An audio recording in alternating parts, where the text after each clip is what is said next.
own the above referenced property, which is approximately 2.5 acres in size, and which I have planted napier grass for my dairy cows. I purchased the land in the year 2023 for 3.5 million from farm proceeds coming from my dairy farm. I have read through the motion, and there is no iota of evidence adduced of the impropriety in the way I acquired this small property. Finally, on this matter, I wish to confirm that there is no helicopter landing facility for this particular parcel on the motion. This part is also false. I attach a copy of the agreement for purchase of this property marked Annexure RG7. 40 acres of land purchased in Kakuret within Kabraine in Nyeri County. My response: I confirm that I own a property, having bought it in 2015, a time when I was not a state officer. I had not even been elected as Member of Parliament from the Honorable Joroge Wainaina, Member of Parliament for Kenny, who is present in his house, or I'm not sure whether he's present. Therefore, this property I purchased 10 years ago, and not 2 years ago during my tenure as Deputy President, and as indicated in the motion, the allegation is false. I have read through the motion, and there is no iota of evidence adduced of any impropriety in the way I acquired this property. For the benefit of this August House and the general public, I have annexed to this response copy of the agreement for sale and purchase of this property marked as Annexure RG8. 80 acres of land in Meru County. For the record, I wish to confirm that I do not own 80 acres of land in Meru. This allegation is false. However, in the spirit of full disclosure, I would like to confirm that I have purchased 29 acres of land in Meru, the land of my mother, which I bought on around 9 February 2024 through a loan granted to me by Solution Circle Limited, which I'm a member. This said circle has a charge registered against the title, which it continues to hold as security until I fully repay the loan. For the benefit of the August House and the general public, I have annexed to this response copies of the agreement of sale marked RG9 and a letter dated 15 July 2024 from Solution Circle Limited confirming that they financed the purchase of the property marked Annexure RG10. Dairy farm in Nyandarua County. My response is I do not have a dairy farm in Nyandarua County, therefore this allegation is false. The land in Nyandarua has no single animal. Companies. The motion alleges there are 22 companies owned by my family members and which have been used to massively launder money and conceal proceeds of crime, corruption, and benefit from influence peddling. My response is the mover of the motion has listed the 22 companies associated with me and has alleged that they have been used to massively launder money and conceal proceeds of crime, corruption, and benefit from influence peddling. I've carefully gone through the motion and have not seen any evidence to support or prove the allegations therein. It is not clear to me how to respond without having seen any evidence incriminating the companies. I would like to be clear that these companies have not been involved in any illegal activities, and I believe that is why the mover of the motion has not tabled any evidence of impropriety with respect to the companies. It does appear to me that the mover of the motion was so meticulous to get all the companies associated with me and my family, and I believe that he also had evidence of illegalities committed by the companies. He would have shared or tabled that for the record. However, it is not possible to get evidence of illegality where there is none. Having said the above, allow me just to mention a few companies because there are many. Regarding Gachagua Foundation, this is a foundation I incorporated in 2022, and I clarify that the foundation is a non-profit making entity with the sole objective of uplifting the lives of less privileged in society. This foundation therefore does not trade, and honorable members, you are aware that by law, a foundation cannot be used to trade. Since incorporation, the foundation has received a total of 12 million shillings, which has been utilized as per the schedule marked Annexure RG11, which is paying school fees for children in Pwani University and other universities across the country. Dorcas Regadi Foundation, because she is not here to defend herself, this is a foundation founded by my wife, Pastor Dorcas, incorporated immediately we came into office as a non-profit making entity for the sole purpose of rehabilitation of drug addicts, widows, single mothers, and orphans. A brief write-up of this foundation, together with its achievements, is annexed herewith as Annexure RG12. It is in public domain that Pastor Dorcas have been around the country doing work of rehabilitating drug addicts and helping others who have challenges. There are many other companies that are here, but I don't, because this is a house of record, I don't want to bother the members of parliament of going through all of them. I want to probably only talk about Wamunyoro Investments Limited, named after my village in Wamunyoro. This company was incorporated 21 years ago before I became deputy president, and it's a company that holds family property. Mr. Speaker, sir, I've been accused of exerting influence on officials in the Ministry of Lands to issue an allotment letter to Wamunyoro Investments Limited and using the fraudulently acquired documents in support of a court case. My response, Mr. Speaker, sir, and honorable members, I wish to confirm that Wamunyoro Investments Limited has never been issued with any letter of allotment for land in Embakasi. Wamunyoro Investments Limited purchased this land from a third party in the year 2012. The company's ownership of this property has been confirmed through two legal processes.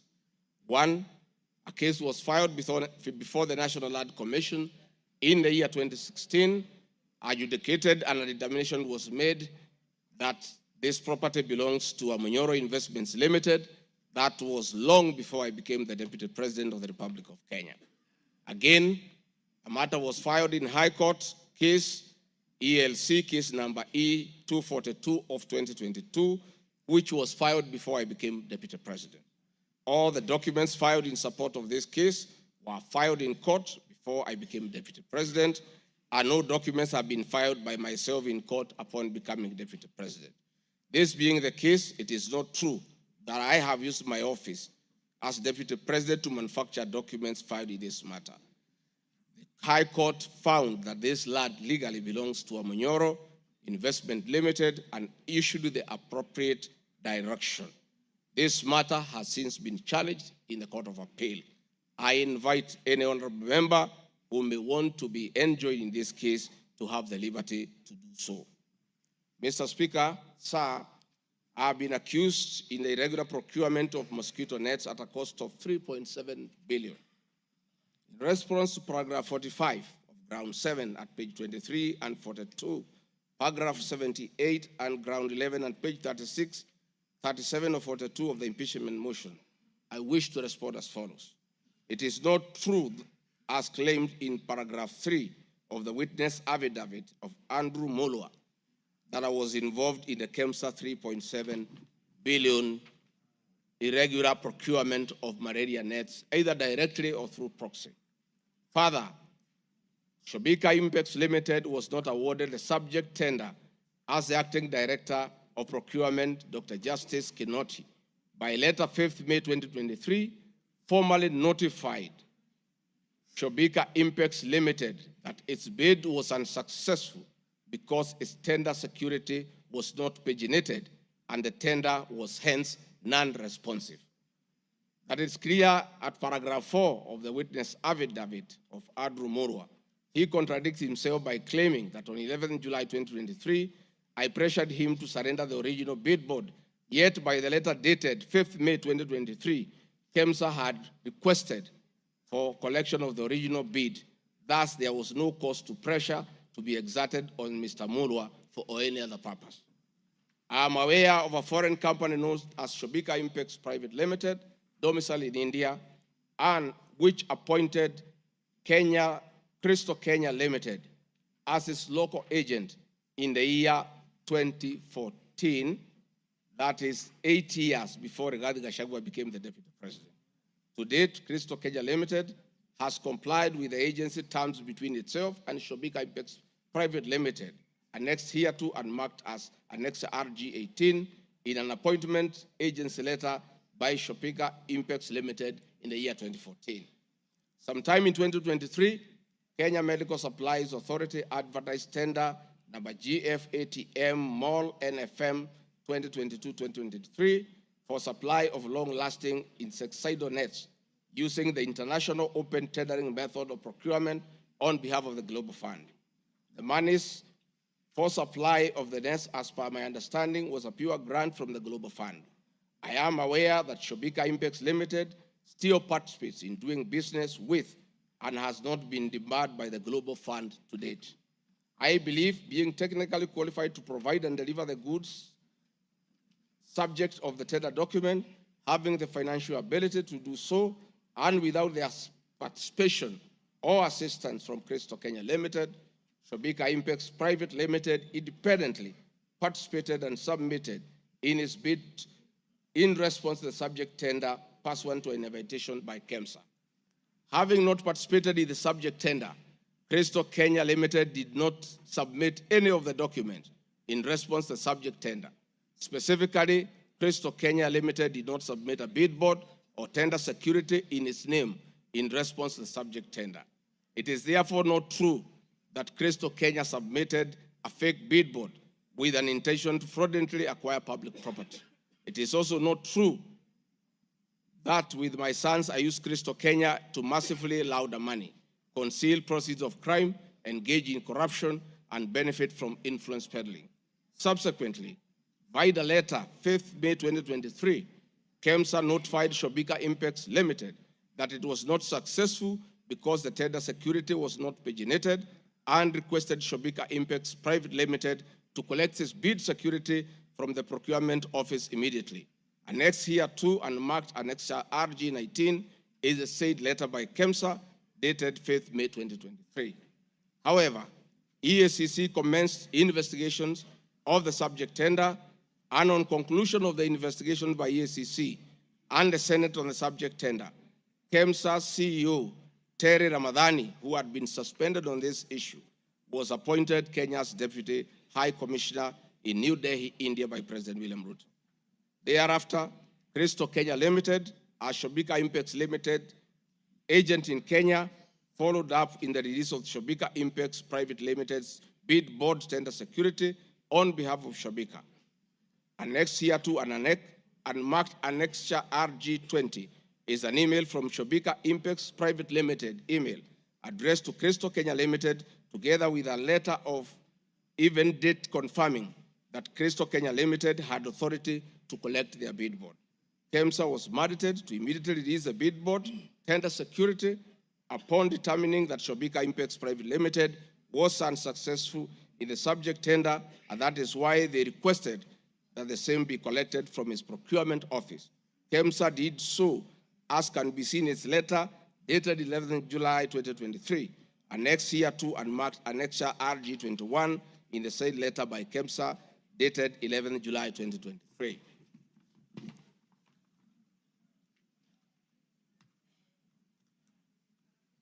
Mr. Speaker, noting that Shobika IMPEACH Private Limited was not successful, it did not supply any goods, and it did not receive any public funds in payment thereof with respect to the subject tender.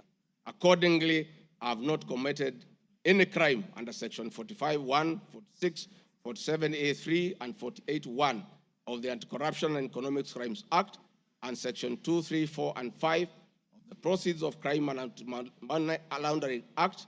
Further, I have not breached Section 34 of the Leadership and Integrity Act, for I did not bully any state or public officer with respect to the subject tender, and specifically, no evidence has been tendered to support the allegation at paragraph 78C of ground 11 at page 37 of 42 of the motion, which alleges that I summoned procurement officers in ministries and institutions, instructing them to direct procurement of goods and services in a specific manner.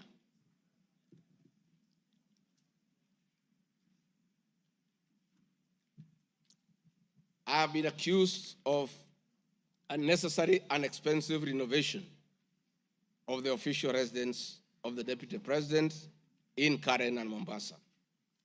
Mr. Speaker, firstly, I would like to state that funds for the renovation of the official residence were approved and allocated by this Honorable House based on the fact that the premises had been neglected for a very long time when Dr. William Ruto was Deputy President. It cannot be fair that this House would proceed to impeach me because of an action that these honorable members have approved by way of appropriating monies for their renovations. Mr. Speaker, the contract for the refurbishment of the official residence of the Deputy President, dated 22nd December 2022, was signed by Honorable Katole Metito, the Controller of State House, Office of the President, and Agrobic Investment Limited that was awarded the tender, because the Controller of State House at that time was the accounting officer in charge of the Office of the Deputy President. The report of the Auditor General, Mrs. Nancy Gadongo, dated 24th January 2024, on the Executive Office of the President for the year ended 30th June 2023, gave the opinion confirming that due compliance with the Public Finance Management Act 2012, the report is annexed herewith and marks as Annex RG 23. I would also like to add that the Deputy President, as Deputy President, I'm not involved in procurement processes of my office, whether directly or indirectly. I would also like to state that I do not know the company, Agropric Investments Limited, which undertook the renovations. I do not know the directors and the company. I did not participate in the tendering or supervising of the same. The motion dated 26 September 2024 alleges that on 29 January 2023, 45 million Kenya shillings was transferred to Bayani Enterprises Limited, which is alleged to be a special purpose vehicle used by me to siphon public funds. No evidence whatsoever is contained in the motion showing that the said company is in any way connected to me or that I have any beneficial interest in the said company, which I am neither a director or a shareholder. I categorically refute the allegation, which is false and unfounded. Mr. Speaker, I would also like to confirm that I'm not a director or a shareholder, directly or indirectly, of the company called Agrobrick Investments Limited, and I do not know its shareholders or its directors. Mr. Speaker, there is an allegation of dubiously acquiring substantial portion of the sum of 100 billion paid to Lusona Events Limited.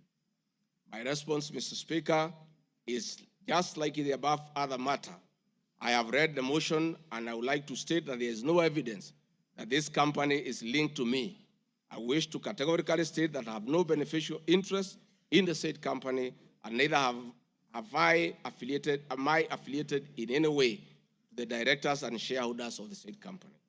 I would also like to state that I'm not a director or a shareholder of the company and do not know its shareholders or its directors. I do not sit in a tendering committee.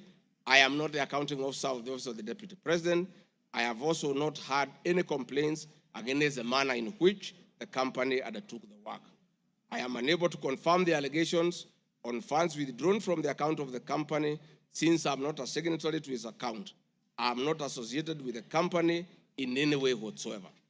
Mr. Speaker, the motion dated 26 September 2024 claims that I'm reasonably suspected to be the principal beneficiary of the dubious transactions. However, Mr. Speaker, no evidence has been adduced or annexed to the motion to give credence to the allegations or suspicion. I categorically refute acquiring or benefiting from any funds paid to Lusona Events Limited, and therefore the allegation is false and unfounded. Mr. Speaker, I have been accused of siphoning money through St. Nicholas Rehabilitation and Industrial Training Institute Limited. My response, Mr. Speaker, is that the motion dated 26 September 2024 makes the claim that a payment of 21 million was made to a company called St. Nicholas Rehabilitation Center and Psychiatric Hospital. Then subsequently payment was made to Umalari Motors Limited.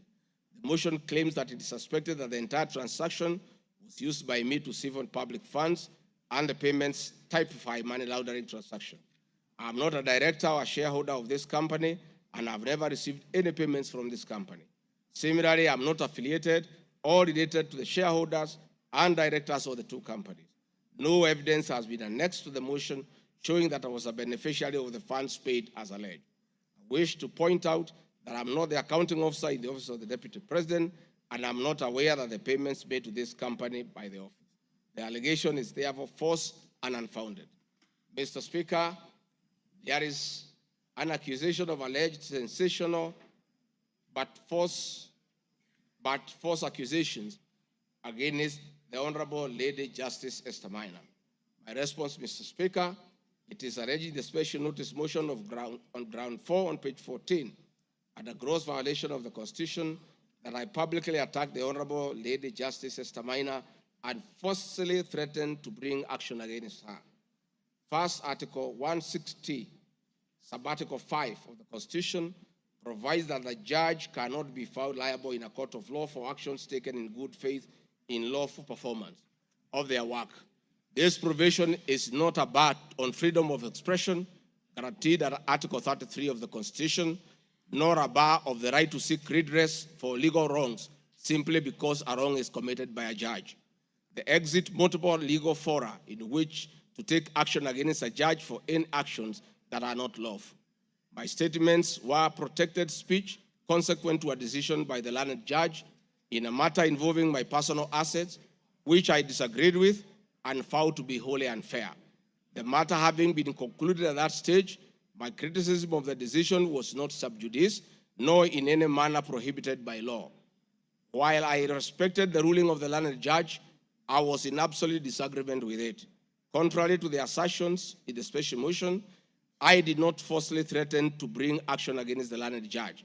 I took actual legal action available to every citizen of Kenya under Article 160B, subsection 2 of the Constitution, which allows any person to petition the Judicial Service Commission for removal of any judge, and filed a legal complaint before the Judicial Service Commission, JSC, in March 2024.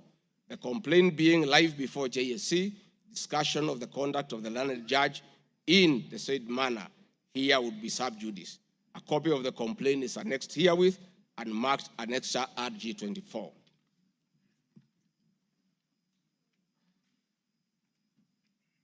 Mr. Speaker, I have been accused of diverting materials meant for construction of Kilifi Malindi Highway to tarmac a private road to Vipingo Beach Resort. My response, Mr. Speaker, I reiterate that Vipingo Beach Resort is registered in the name of the estate of my late brother, Honorable James Gachagua. Number two, the facts are as follows. King Charles III visited Kenya between 30th October 2023 and 30th November 2024. During his state visit, one of the designated places where King Charles III was to visit was Kuruitu Marine Conservancy, which shares a road with Vipingo Beach Resort. I have annexed a copy of the program for the state visit to Kenya by King Charles III, marked as Annex RG25, which at page 13 on items 63 and 64 shows his departure and arrival at Kuruitu Marine Conservancy. There are several media reports confirming the visit by King Charles III to Kuruitu Marine Conservancy. I have annexed extracts of the media reports by the Star newspaper dated 7 November and by African News marked as Annexure RG26. My understanding is that the road to Kuruitu Marine Conservancy was upgraded in respect of this visit, which also to benefit the local community, including amenities like Cheriani Secondary School, Cheriani Primary School, a mosque, and a public market as part of the corporate social responsibility. I wish to point out that the alleged road, that is Takaungu Shariani Vipingo, is a public road and not a private road leading to any property associated with the Deputy President, but a public road. Mr. Speaker, I have been accused of undermining the President and the Cabinet by allegedly making contradictory public statements from the position taken by Cabinet regarding the evacuation of the people residing along the Nairobi River. My response, Mr. Speaker, is that Article 147 of the Constitution provides that the Deputy President shall be the principal assistant of the President and shall deputize the President in execution of the President's functions. Article 28, which states that every person has inherent dignity and the right to have the dignity respected and protected. Article 29C, Mr. Speaker, states that every person has the right to freedom and security of the person, which includes the right not to be subjected to any form of violence from either public or private sources. Section 15G1 of the Land Act states that notwithstanding any provisions to the contrary in this act or in any other written law, all eviction shall be carried out in a strict accordance with the following procedures. Be preceded by proper identification of this taking part in the eviction or demolitions. B, be preceded by the presentation of formal authorizations for action. C, where groups of people are involved, government officials or their representatives be present during an eviction. D, be carried out in a manner that respects the dignity, right to life and security of those affected. E, include special measures to ensure effective protection to groups of people who are vulnerable, such as women, children, the elderly, and persons with disabilities, including special measures to ensure that there is no arbitrary deprivation of property or possessions as a result of the eviction. This includes mechanisms to protect property and possessions left behind involuntarily from destruction, to respect the principles of necessity and proportionality during the use of force, and give the affected persons the first priority to demolish and salvage their property. Critically, our Constitution provides at 147(2) that first the Deputy President shall perform the functions conferred by this Constitution and any other functions assigned by the President. Pursuant to Article 3 of the Constitution, I, as well as every other citizen of Kenya, and state or public officers have an obligation to respect, uphold, and defend this Constitution in performing any of my functions. This, the national values and principles of governance contained in Article 10 of the Constitution, by those state organs, public officers, and all persons, including myself as Deputy President, wherever we make or implement public policy decisions. In addition to this matter, Mr. Speaker, these national values and procedures include the rule of law, democracy and participation of the people, human dignity, equity, social justice, inclusiveness, equality, human rights, non-discrimination, and protection of the marginalized. Adherence to these principles become extremely important when we as state officers are contemplating legal evacuation of citizens with a duty to avoid inhuman forced eviction that will be contrary to our Constitution and international law. While campaigning with President William Ruto, and subsequently when I was sworn in as Deputy President, the President and I promised as a key pillar of the Kenya Kwanza government that there will be no forced or unlawful evictions and that all evictions will be human and entail legal compensation. Mr. Speaker, the Office of the Deputy President has undertaken extensive engagement with all parties in regard to cabinet decisions on eviction, which I fully support, including the Nairobi River, which is an entity under the Office of the Deputy President and the County Government of Nairobi.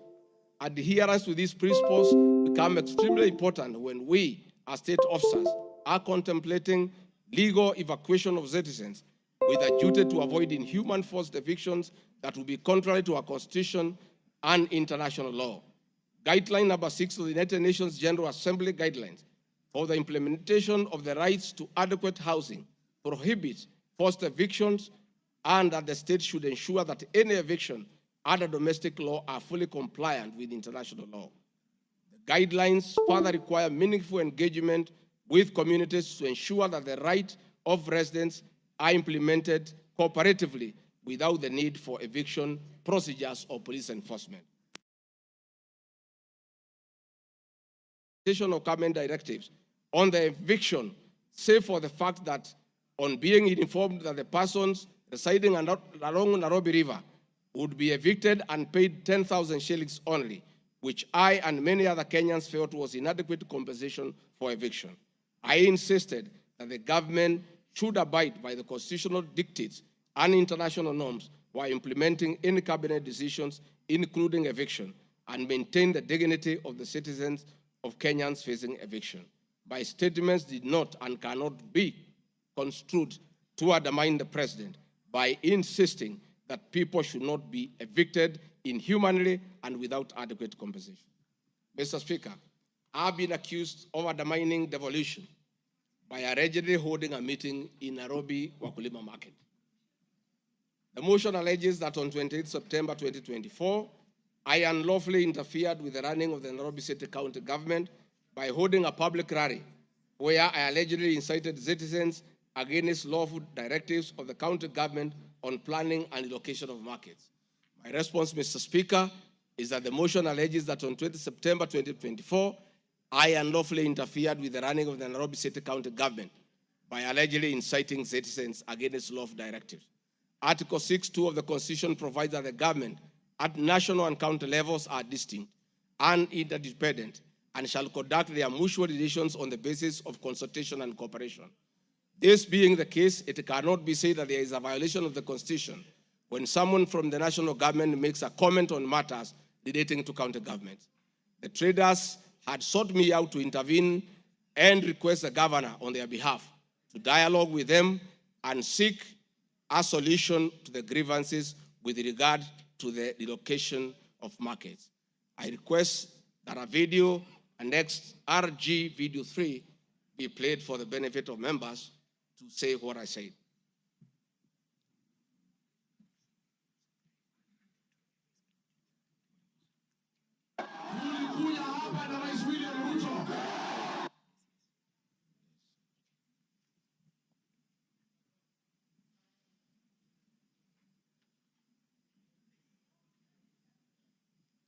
Please play the video for us.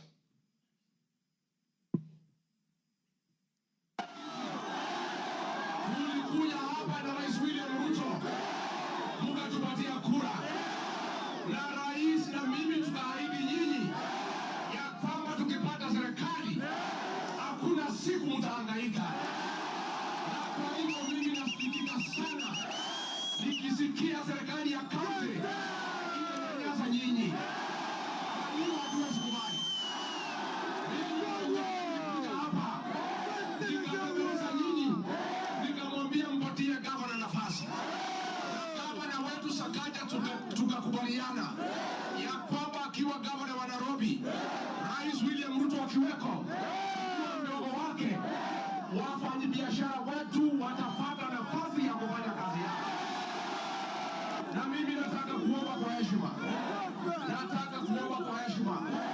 wale wote ambao tumepatiwa nafasi ya uongozi na Wakenya, tukumbuke ya kwamba tulipata nafasi ya kuongoza kupitia kwa kura ya wananchi. Na tukumbuke ya kwamba wakubwa wetu, wadosi wetu ni Wakenya. Na hakuna siku tutaweza geuka Wakenya. Ndio walitupatia nafasi ya uongozi. Si nyinyi mlituandika kazi? Kwa hivyo mimi niseme ya kwamba niliuliza gavana mketi chini, kuwe na mazungumzo, kuwe na maelewano. Watu ni wananchi na wananchi ni watu ya kusikizwa. Mimi niko hapa kumhakikishia ya kwamba nimemuuliza gavana kwa heshima, na mimi sina kiburi. Mimi namuomba akiwa kiongozi wetu hapa Nairobi, asikuwe mtu ya kugeuka watu walimchagua. Mimi nimemwambia yeye akubali aketi chini na kamati. Hii soko ime... Thank you, Mr. Speaker.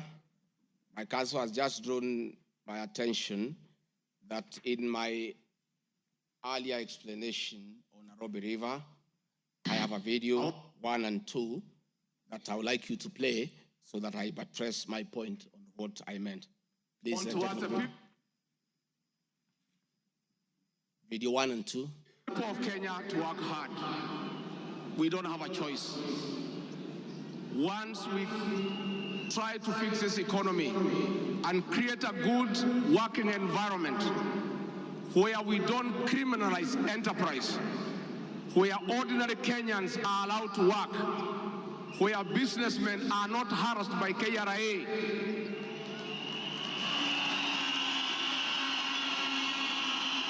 where goods belonging to the people of Kenya will never again be touched by overzealous public servants. Where again poor people will never again be evicted in brutal evictions by state agencies. And I say, freedom is here. Now, the number of fatalities from the ongoing forcible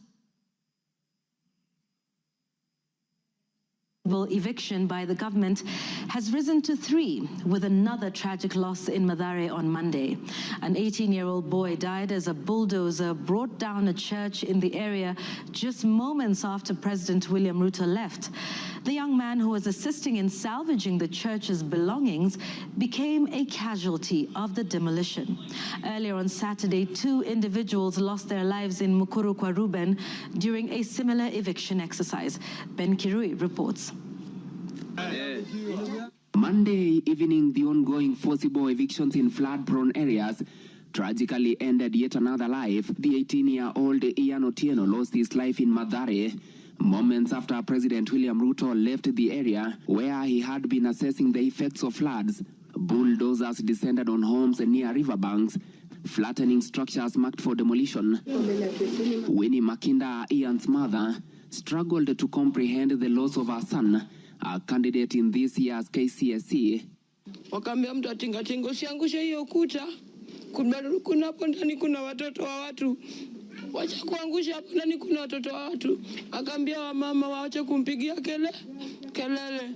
Reports indicate that Ian Otieno was trying to salvage church properties when the bulldozer brought down the wall, leading to his sudden demise.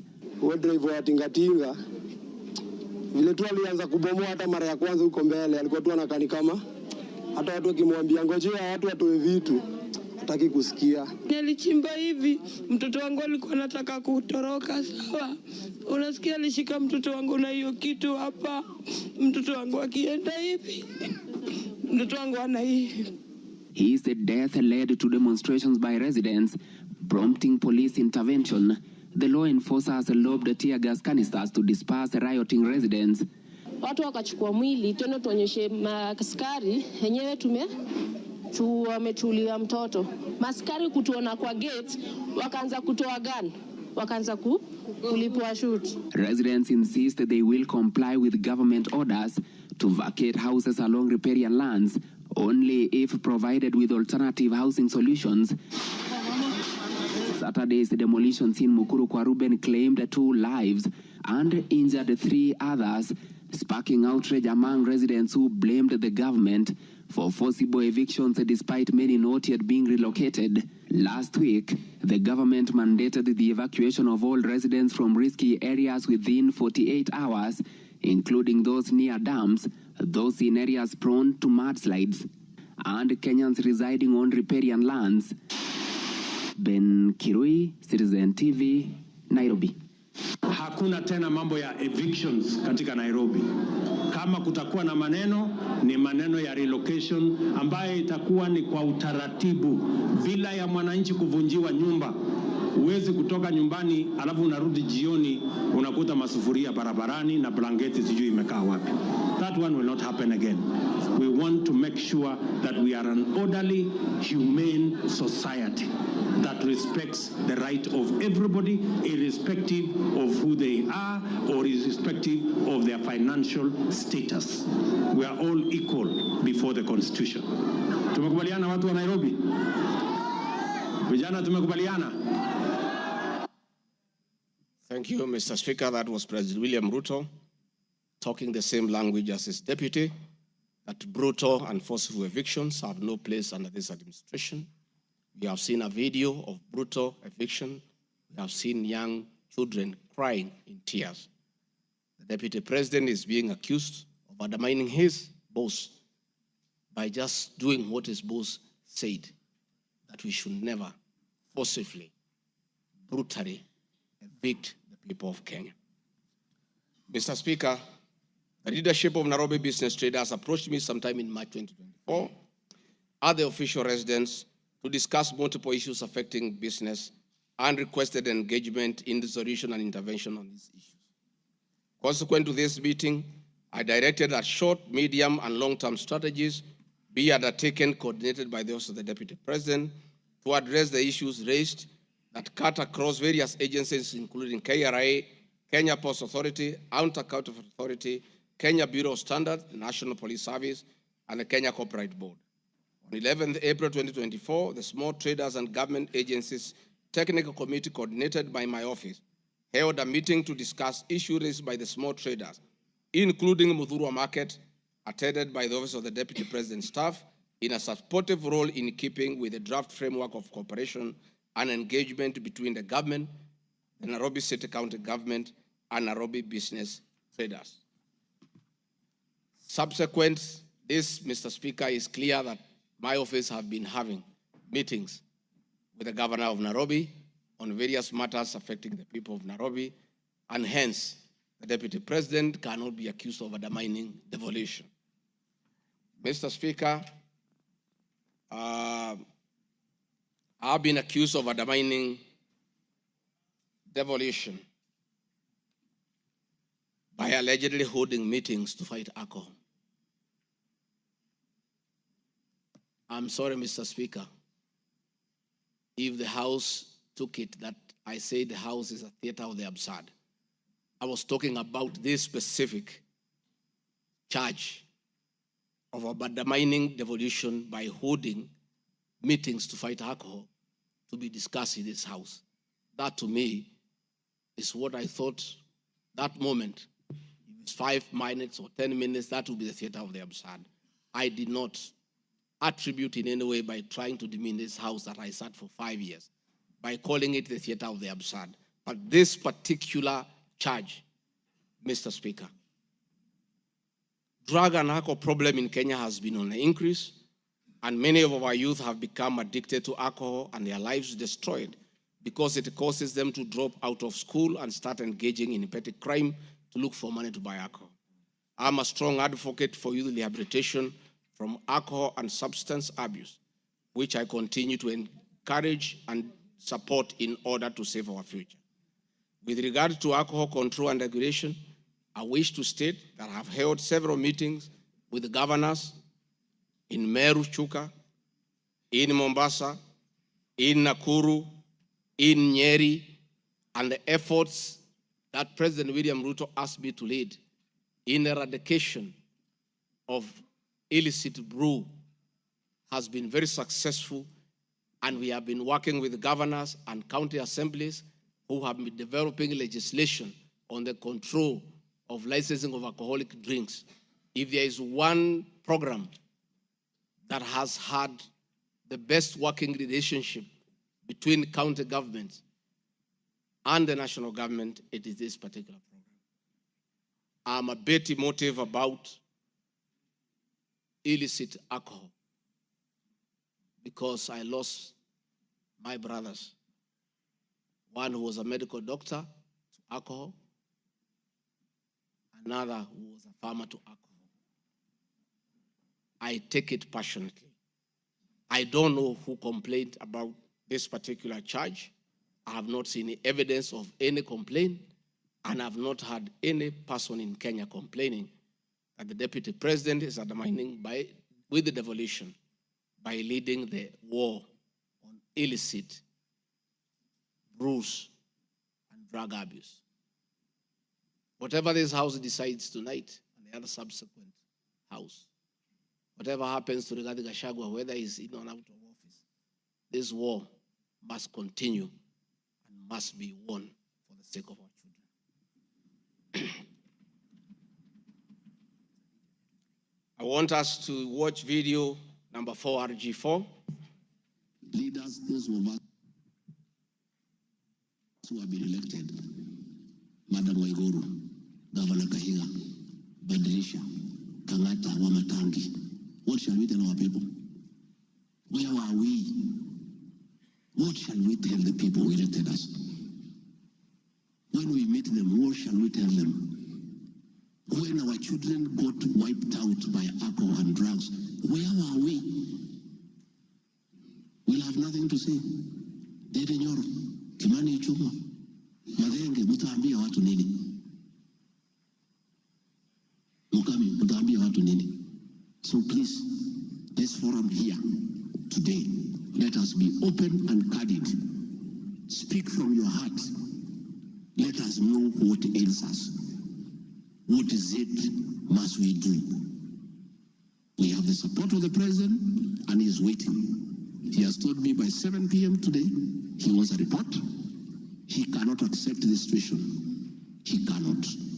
Neither can I. And none of you should accept this situation. It is not right. It is not fair. It is not acceptable. We must deal with it as leaders. And we are here, we are all leaders. As an OCS, you are a leader. That's why you have been given that responsibility. As an ACC, you are a leader. County Commissioner, wewe ni kiongozi. DCIO, wewe ni kiongozi. Sisi ni viongozi. Na juu ya hayo, sisi ni wazazi. Tafadhalini, tukubaliane, tutafute suluhisho. Na tukipata, tuende tufanye kazi. It is possible. It is doable. It is something that we can do. Thank you, Mr. Speaker. It's very clear that the meeting had all governors, members of parliament who are present here today, policemen, everybody, and we are all in agreement that the war must be won. It cannot, but the deputy president should be impeached for leading the war on alcohol. Sensational statements against the National Intelligence Service, its Director General, and officers. Mr. Speaker, during the assumption of office, I took an oath of allegiance in the following terms. Oath or solemn affirmation of allegiance to the President, Deputy President. In full realization of the high calling, I assume as Deputy President of the Republic of Kenya, I do swear solemnly affirm that I will be faithful and bear true allegiance to the Republic of Kenya, that I obey, preserve, protect, and defend this Constitution of Kenya, as by law established, and all other laws of the Republic, that I will protect and uphold the sovereignty, integrity, and the dignity of the Kenyan people. So help me God. That is the oath that I took in Kasarani. Article 239, Article 3 of the Constitution provides that in performing their functions and accessing their powers, the national security organs and every member of the national security organ shall not act in a partisan manner, further in the interest of a political party or cause, or prejudice a political interest or political cause that is legitimate under this Constitution. Article 239, Sub-Article 5 of the Constitution provides the national security organs are subordinate to civilian authority. In relation to this allegation, I wish to state that the National Intelligence Service holds a very critical role in ensuring the safety and security of our country. They are responsible for gathering intelligence and share it with all our law enforcement agencies to ensure that the country is safe at all times.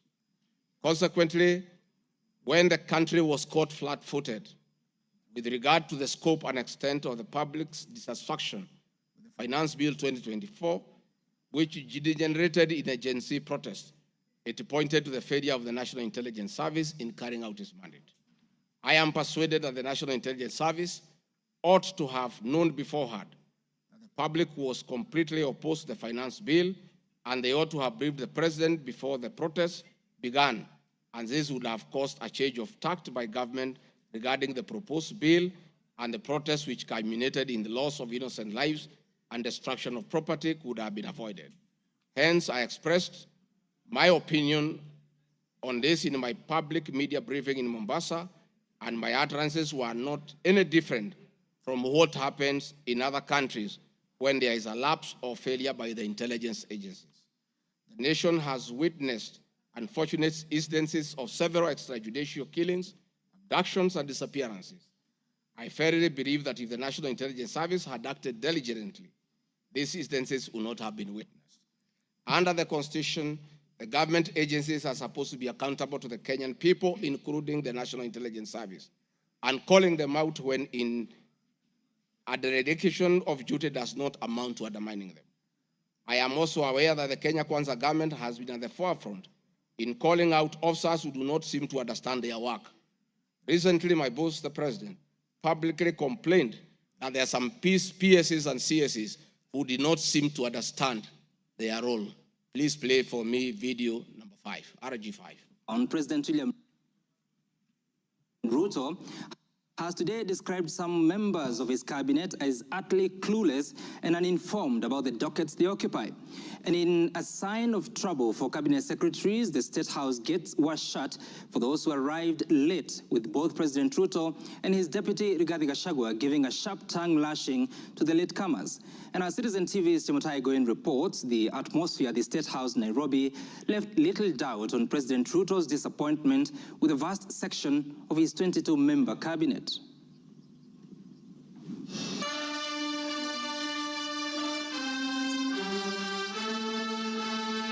A cold morning in Nairobi, but the seats on the State House grounds came ultra-heated, particularly for cabinet secretaries.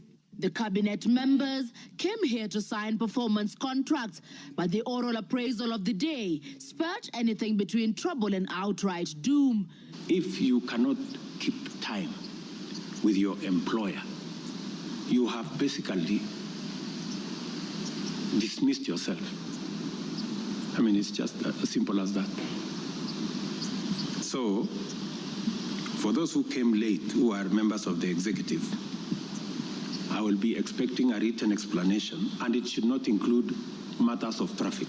Punctuality was at issue, with some cabinet secretaries being locked out of State House for lateness. And from the podium, the president and his senior lieutenants were unforgiving. Nimeona watu wale wamechelewa, nikaona rais unaniona ninamjua. Nikaona uso yake nikajua hapa kimeumana. Sababu leo ni siku ya performance contract. Ile siku muhimu sana ya kuja kuweka. Na wewe umefika pale, rais anakaa. Tayari amekaa na ndiye rais wa Jamhuri ya Kenya. Wewe umechelewa ukiwa kuona nani? Who else have you gone to see? One of the things we need to learn in our performance contract is to beat the traffic. For the 19 cabinet secretaries present, the atmosphere at State House progressed from bad to worse as President Ruto and his deputy Gachagua issued a blistering assessment of the performance of the cabinet members. Many of you, the people I speak to, don't even know what is going on in your ministries or departments. You have very scanty information. The moment I know more than you in your ministry, then you must begin to understand that something is very wrong. How do you run a ministry or a department or a parastatal if you have no information? That is the highest level of incompetence. Those of us who came with the president from the political space and who are his friends, and we assisted him to become president. Once he gives us a job, that is the termination of that friendship. The friendship with the president will be based on nothing but performance. From travel habits to basic work ethic and even media appearances, it was a brutal ground zero appraisal for the cabinet. Why do you have to honor every invitation that you have been given to every country? Your Excellency, at times we have tried to hold cabinet committees, we can't. 5, 6, 7, 8 ministers are out of the country. Some change clothes at the airport from one country to another. That is the truth. Why can't you regulate yourself? If the president was to travel and honor every invitation, he will be out of this country the whole year. You just have to decide what is useful and other things you can leave to our ambassadors out of the country. So when you hear my deputy saying, find time, travel, but travel and see the people who have hired us, you know, go to different parts of Kenya so that you can get feedback from the public. We have done so much as an administration, but the information is not out there. Our ministers are quiet. They are called for TV interviews, they don't show up to say what they have done. And then the media have a field day because nobody talks for government. I would rather we spend more time explaining to the people of Kenya what we have done in our respective dockets as opposed to travel. And if we have to travel, let's travel up country to where wananchi are and explain what we are doing. And I remember I called CS Chelugui. I didn't find him, so I called his PS. And I found her. And I explained to her, I told her, look, the public is not understanding this. Did I call you or not on Sunday? You know, I told you this is what the public is saying. Please do more sensitization on Hustler Fund Phase 2. With a very public expression of disappointment in his cabinet, President Ruto has triggered speculation on changes in government as his administration approaches the end of its first year in office. From punctuality to work ethic and general performance, the proverbial axe could well fall somewhere. With the performance contracts expected to foster a culture of high performance in the public service and also ensure that public resources are properly utilized, it is also set to offer a framework for President William Ruto to reward performers and also institute sanctions on non-performers. Chamutai Goin, Citizen TV. Mr. Speaker, President William Ruto, my boss, and I have been calling out senior government officials when they fall short of expectations. The Director General of the National Intelligence Service is no exception. He's not above the law. He's accountable to the people of Kenya for his performance. And I have had an argument that we should not call out those in the security sector. I would like you to play the next video. We have the most incompetent Inspector General of Police, I think, in the world. The most incompetent in the whole world. His incompetence may not necessarily play out when things are working, but when things get to a head and you need some decisions to be made, I can tell you for sure, the gentleman we have as an IG cannot make any decision. Nataka tumwambie ule mtu wa sinema mingi anaitwa nani ule mtu? Ule sijui anaitwa DCI, ule anaitwa nini? Ule mtu anaitwa Kinoti. Awache ujinga. Huyo bwana Kiboti awache ujinga. Sio kama tunaelewana. Huyo Kinoti hakuna kitu amefanya kwa hii Kenya ya kisiasa. Yeye ni mtu ya sinema. Anaendesha makesi kwa magazeti. Anatuandikia barua, sijui barua ya kilomita ngapi. Mr. Kinoti, please save your time. Stop writing to us long letters. Leave matters of elections to IEBC. You have no business in IEBC. You have failed as DCI. We don't want you to fail our elections. Tunaelewana? Huyo bwana Kinoti awache hiyo ujinga yake anaendesha pale, kwa sababu anatukasirisha. Huyo bwana Kinoti tunataka tumwambie awachane na watu wa IEBC wafanye hii uchaguzi. Alipatiwa kazi ya kufanya criminal investigation. He has never done anything. Ile kesi yote anafanya kesi kwa magazeti. Akiambiwa apeleke evidence kule kotini ameshindwa. So bwana Kinoti, wacha sinema. You have failed and wait for August so that you can. Honorable members, that was President William Ruto as Deputy President criticizing IG Mutiabai, DCI Kinoti. Regarding Gachagua has learned his job from his boss, that public officers must be called to order when they fell short of expectation. And I never saw anybody bring William Ruto here for impeachment for criticizing the IG or the DCI. This is a very unfair allegation. Mr. Speaker, it is also reported by media that the IMF has already warned about impending unrest during the people's dissatisfaction with the 2023 and 24 finance bill.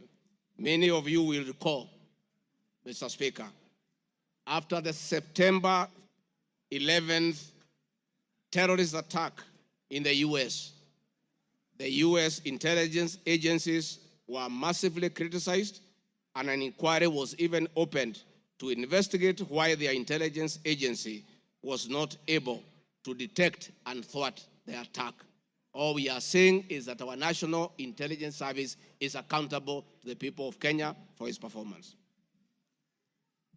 Mr. Speaker, conniving with cartels in the tea sector to block KTDA from implementing guaranteed minimum return, Mr. Speaker, I am here to see a shred of evidence to that effect, and I have nothing to say. I have seen an allegation that we have not been able to do coffee reforms. Mr. Speaker, out of my work, coordinating coffee reforms, the Cooperative Bill 2023 and the Coffee Bill 2023 is before this House. I request this House, after these impeachment proceedings, to embark on those two bills so that the coffee farmers can realize the full benefit of the coffee reforms that we have initiated. There is another allegation that I have taken control of a local cooperative society in Madeira constituency. I don't know the name of that constituency, of that cooperative. It is false. I am here to see any evidence. I have nothing to say because there is nothing to be said. On the issue of shareholding, which I think members are interested in listening to, I listened to you this morning, and it was quite emotive. By virtue of provisions of the third schedule of the Political Parties Act, the constituent parties of the Kenya Kwanza Coalition entered into various agreements, which were deposited with the Speaker of the National Assembly and the Speaker of the Senate for purposes of Article 108 of the Constitution of Kenya. The following were members: UDA, ANC, Ford Kenya, PA, Farmers Party, Chama cha Kazi, Communist Party, Economic Freedom Party, Service Party, Tujibebe wa Kenya Party, Umoja na Maendeleo Party of Kenya, and the Democratic Party of Kenya. In accordance with the provision of Clause 3, Schedule 3, a power sharing agreement and development agenda for the certain regions of Kenya, I attach copies of these agreements, RG 32. All those agreements talked about specific regions. The leaders who appended their signatures canvassed issues of appointments to do with specific regions. Power sharing agreement between UDA and ANC and Ford Kenya, for example, say that the UDA would nominate the coalition president, the presidential and deputy presidential candidates that was honored. The president would guarantee the stature, the dignity, and financial and operational autonomy of the office of the deputy president, which I have been insisting on because it's part of the coalition agreement. The ANC would be allocated the position of the prime cabinet secretary, which has happened. Ford Kenya would be allocated the position of the Speaker of the National Assembly, and that is why Honorable Masika Wetangula sits here today. In accordance with Article 2 of the Power Sharing Agreement, ANC and Ford Kenya would have a 30% share is a word, of the national government positions. This drives my utterances about shareholding. It is embedded in all these agreements that are attached here for you to read. I heard this morning an honorable member saying that the deputy president said the people of Ukambani will not get resources because they did not vote for Kenya Kwanza government. That is not true. The deputy president of the Republic of Kenya does not allocate resources. Resources for the development of the Republic of Kenya are appropriated by the National Assembly of Kenya, where I am today. The deputy president will help the president to oversee the implementation of funds allocated and appropriated by the National Assembly. It is therefore not possible that the deputy president of the Republic of Kenya has the capacity to deny any part of Kenya resources because of the way they voted. The decisions on how resources will be allocated for the development of the Republic of Kenya are made here by the honorable members. If your area has no development, please don't impeach the deputy president. Don't accuse him of not giving you resources. You are in this house to make sure that your area where you come from is allocated appropriate resources because that is your job. The agreements are attached. Therefore, I don't want to go into them. Let me say my speeches on the shareholder issue were informed by the foresaid power sharing covenants, which are founded on law, having been deposited with the Registrar of Political Parties, and lessons learned from the well-known disputed 202 NAC power sharing agreement. Further, sharing agreements are a feature of government formation in all democracies in the world that provide for the formation. My pronouncements on the issue, properly understood, are not only anchored in law, but entirely harmless and incapable of being construed as a basis for ethnic animosity, a danger to national cohesion, or a threat to national unity. On the contrary, coalition building has been one of the most important innovations since the disputed 2007 elections in ensuring stability, equitable sharing of political power, national cohesion, and fostering of national unity.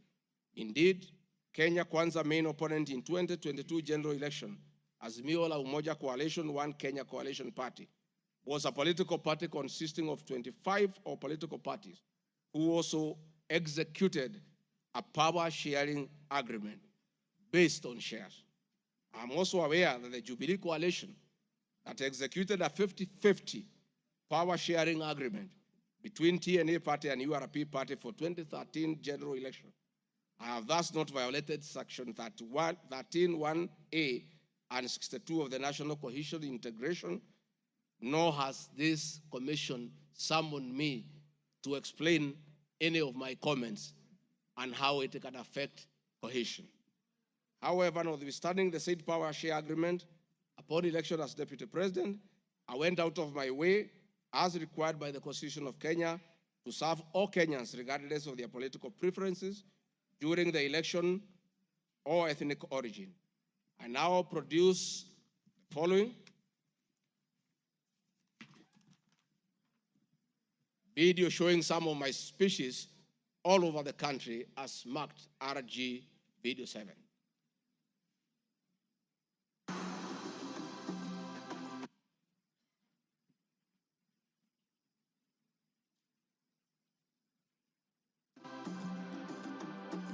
We want to confirm to the people of Nyanza that the Ruto administration will serve all Kenyans, those who elected us and those who did not. Kenya hii kila mtu afanyiwe kazi, kwa sababu kila mtu nalipa kodi.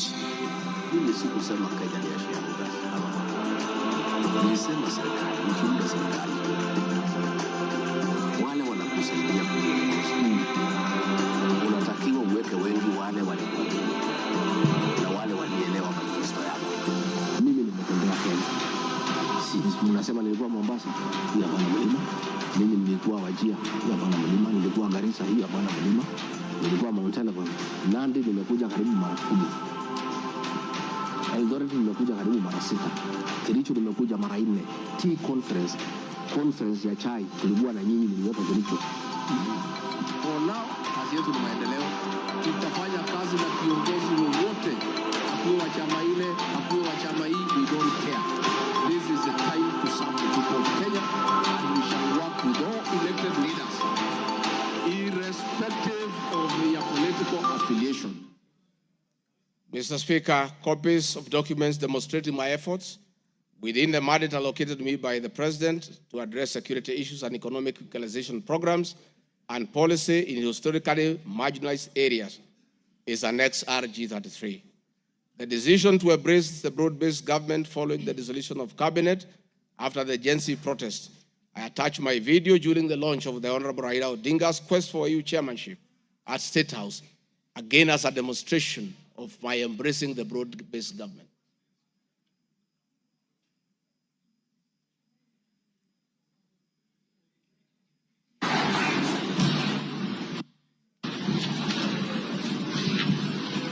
Your Excellency, Dr. William Ruto, President of the Republic of Kenya and Commander-in-Chief of the Defense Forces, Your Excellencies, Heads of States and Government present, Your Excellencies, Ambassadors and High Commissioners and members of the Diplomatic Corps, Heads of Delegations, members of parliament, and all dignitaries present, good morning. Your Excellency, let me say this is a great moment for our country. What a day, what a moment. We are here, Your Excellency,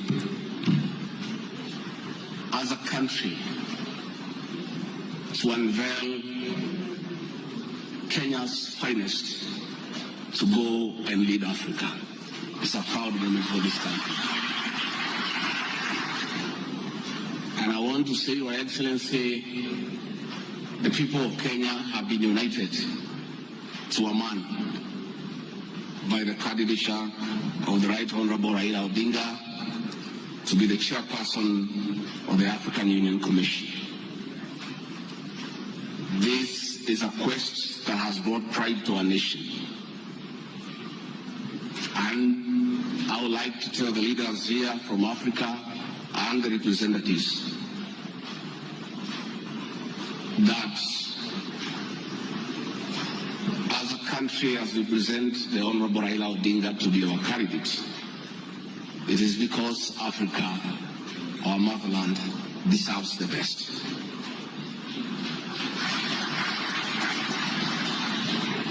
The passion and zeal of the Right Honorable Raila Odinga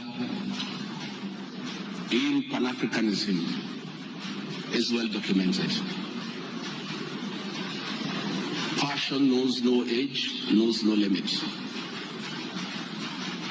In the person of the Right Honorable Raila Odinga, he'll join the ranks of Jomo Kenyatta and Kwame Nkrumah in pushing the agenda for Africa. And therefore, I want to say, Your Excellency, the lessons of today are that